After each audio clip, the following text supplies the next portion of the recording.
Hello, fellow book loving friends. Thank you for joining me for Spill the Tea with Dee Book Chat. Go ahead and ring that bell. Sometimes I think I'm so cute when I do stuff like that. It's the little things in life, right? And don't forget to subscribe so you don't miss anything. My name is Dee Armstrong. Some of you already know me. I'm a romance and suspense author. My books leave a fingerprint on your heart. But I'm not only a writer, I'm a grandma, teaholic, gardening ninja, and I love to talk about books with my book loving friends. Pour a cup of tea or your favorite decaffeinated beverage. I don't judge. And wrap some chocolate and let's chat. Make sure you say hello in the chat so I can enter you in a drawing. Plus, it's nice to know that somebody's out there listening. Thank you so much for taking time on your lunch to meet with me. For one lucky winner, I have a signed copy of my book, Visions of Emerald, and I will send you a copy also of Healing the Soul of a Woman. Oh, I don't know if you can see that. There we go. I'm using a new mouse. It's kind of throwing me off. Today's a different kind of spill the tea. Usually I spill on a romance or a suspense book, but today I'm spilling on something that saved my life. I know that sounds really dramatic, but it's true. This book saved my life. Today I'm spilling on The Healing the Soul of a Woman by Joyce Meyer. This is a great book. I'm going to put out one of those warnings. You know, those warnings like this chat could contain bad language, violence, that type of a warning. And here it goes. This chat will talk about heavy topics, life, death, and touch on ways that women are abused or wounded. If you stay and listen, something in this chat could help you or someone that you love. You're not too delicate to hear this. You're stronger than you think, stronger than you could ever imagine. Believe in yourself and take a chance and listen. Okay, why? Why am I doing this chat? Because my soul was wounded. I lost my father, my touchstone. 3 years later, I lost my mother, my greatest cheerleader. And if that wasn't enough, my life fell apart. My writing fell apart. My siblings and I fell apart. My marriage of 30 plus years fell apart. And my soul had been shredded. And just when I thought I was past the pain, I lost my younger brother. His story isn't mine to tell, but he had grown into the most spectacular man. But in my heart, he was still the little boy who slept on the bunk below me. I tried a counselor. I tried a lot of things, but this book got me through everything. It helped me, and it can help you too. Today, I'm able to write again. Today, I'm able to remember my loved ones and not fall apart. Today, my marriage is stronger than ever. I don't know what wound you are struggling with: divorce, death, rape, a violent spouse, long term illness, rejection, infertility, insecurity. But I want to share with you tools that helped me heal and may help you too. How did my healing begin? Now, I've been a fan of Joyce Meyer for decades. And when you're in pain, you search for people and things that have helped you in the past. I bought the book and I bought the devotional.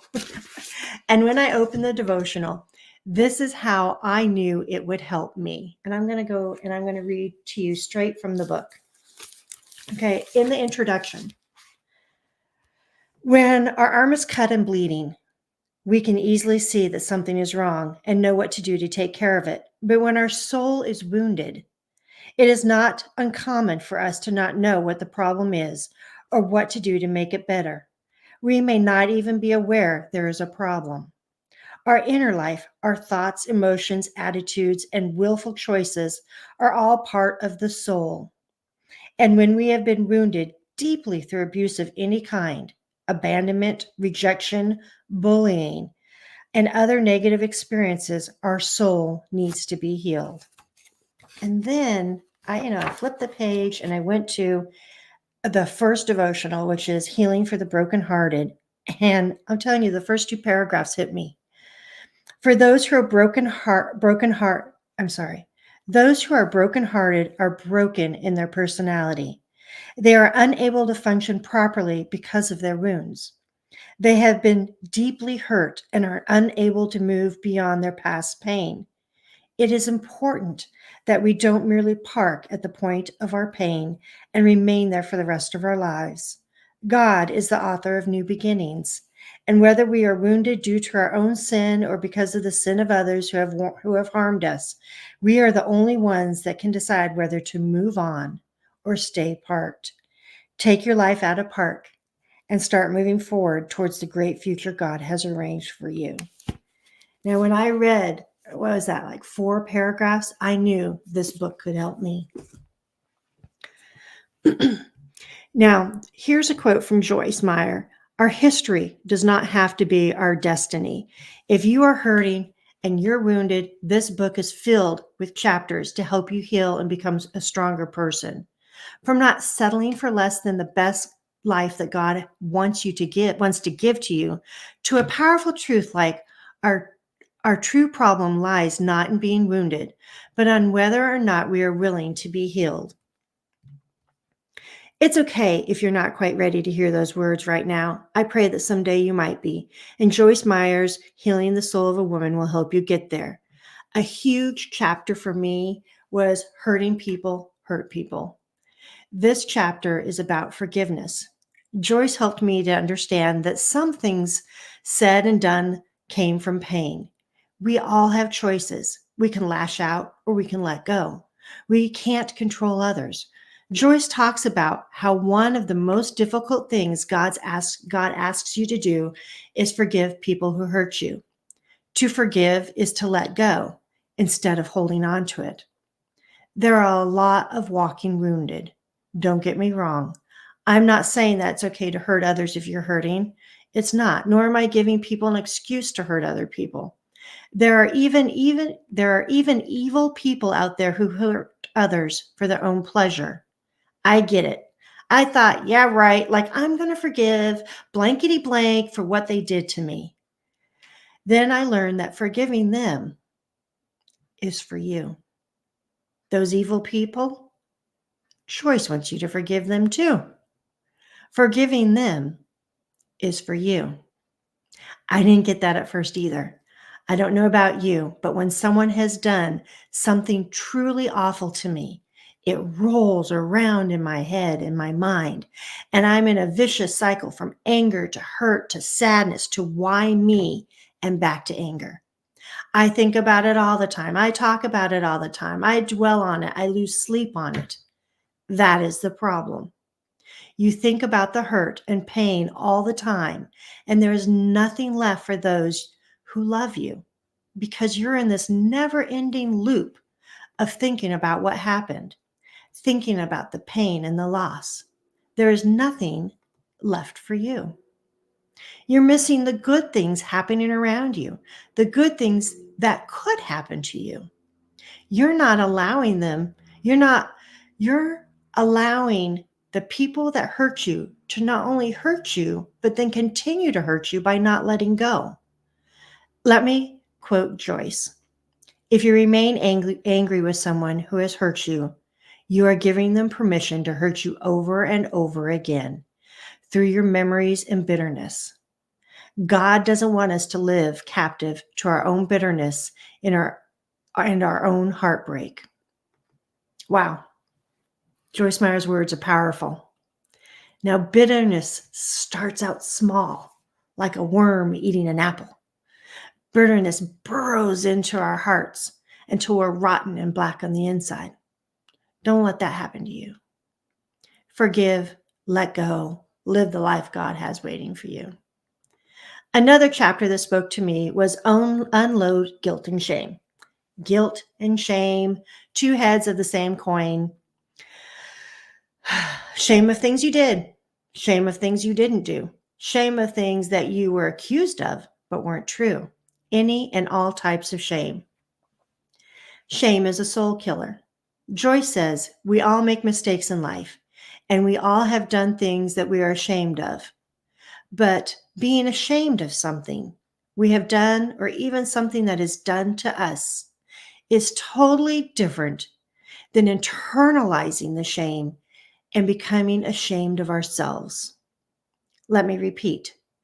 Being ashamed of something we have done or even something that was done to us is totally different than internalizing the shame and becoming ashamed of ourselves. Shame covers you with a weighted blanket of darkness. Some people use guilt and shame to control you or to manipulate you. They understand the power of words and use them to abuse you until your self-worth is at 0 and your self-doubt is at 100. For me, that shame was caused by someone who was supposed to love me, who continually hurt me to build themselves up, who liked to make me cry so that they could feel good, who lied about me for their own personal gain, all in the name of love. This person said things to shame me. Publicly and privately said things about me that I hadn't done to shame me to others. And those people believed it because they were walking wounded. My shame was so deep that I started hurting myself and considered suicide more than once. Through this book, I learned to love myself again. I learned how to stand up for myself again. I learned how to be strong again. Through Joyce, I learned, and I quote, people don't abuse you, misuse you, or even mistreat you because there's something wrong with you. They do it because there is something wrong with them. It's not your fault. There's nothing wrong with you. It's not your fault. There is nothing wrong with you. I'm going to combine 2 chapters for my last segment. No parking at any time and finding your true self. Are you parked at the point of pain? Did you stop truly living your life when your soul was wounded? Did you quit and give up? Are you just getting by? God doesn't want us to live like that. He wants us to keep moving forward, to create something with our lives.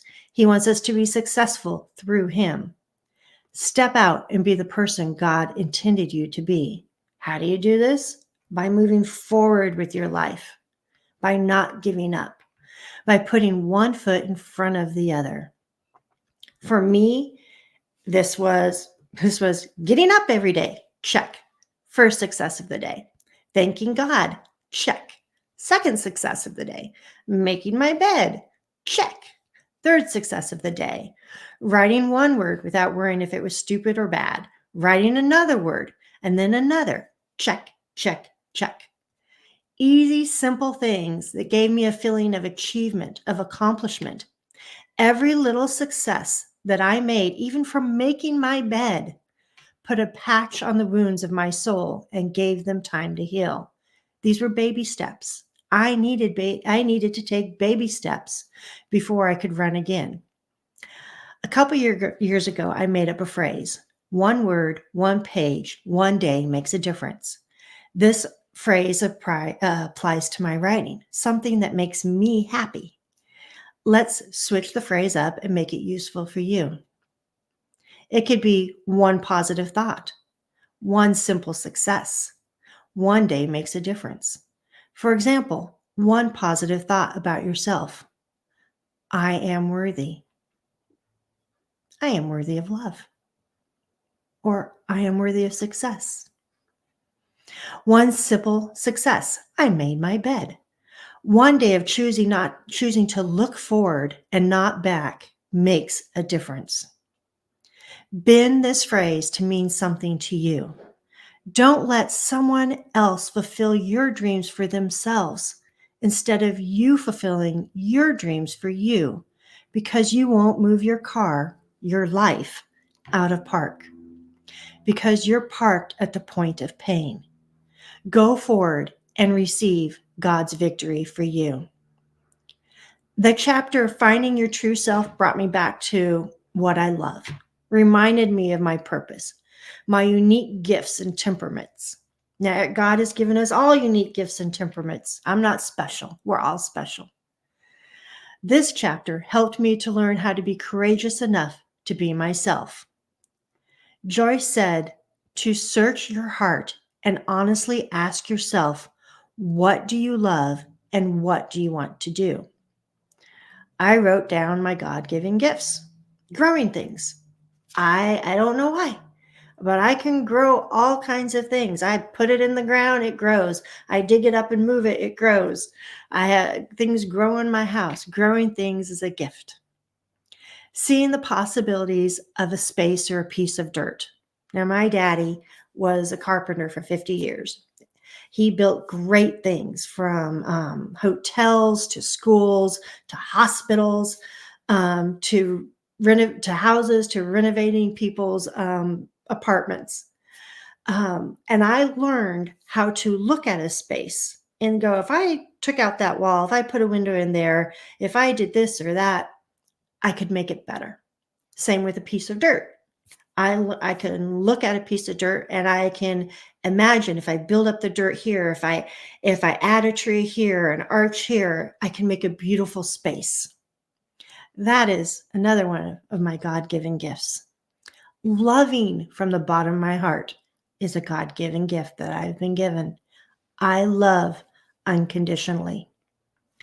Creating things with the computer. Now you're going to see this one through my planners and writing tools, my planners, writing and tracking tools I plan to share in the future. And telling stories through the written word and sharing with others and teaching others. Hence my spill the teas.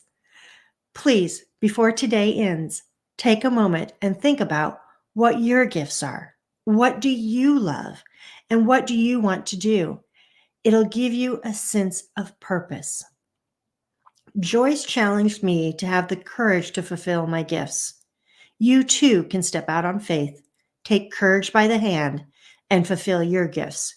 Be courageous enough to be yourself. I love this book. I love this book and its companion book. And I believe you will too. This book didn't help me get back to the person I was prior to my losses and my pain. It helped me grow past my pain to become a new, better version of myself, a stronger and better me that I couldn't have even imagined. Dee 2.0. It can help you too. I'm going to share with you a dirty little secret. Now, I know my kids right now are going, oh my gosh, what's mom going to say? No, mom, don't say it. Oh, they're probably like, oh, here it comes. Here's my dirty little secret. I write in books. I dog-ear them. I mark them up. I underline, I highlight. If I love a book, if something in this book has touched me, I make it mine by writing in it. Oops, I lost my spot. A printed book has a life after you've read the last page, closed the cover, and tucked it into your keeper bookshelf. Understand this. I realize that 4 years, 5 years, maybe decades after my death, someone else could pick up this book. And if they're brave enough to read it, to go through its pages, this book could change their life, save them. I left a message in this book, and I'd like to read that message and leave it with you. Here's my little message.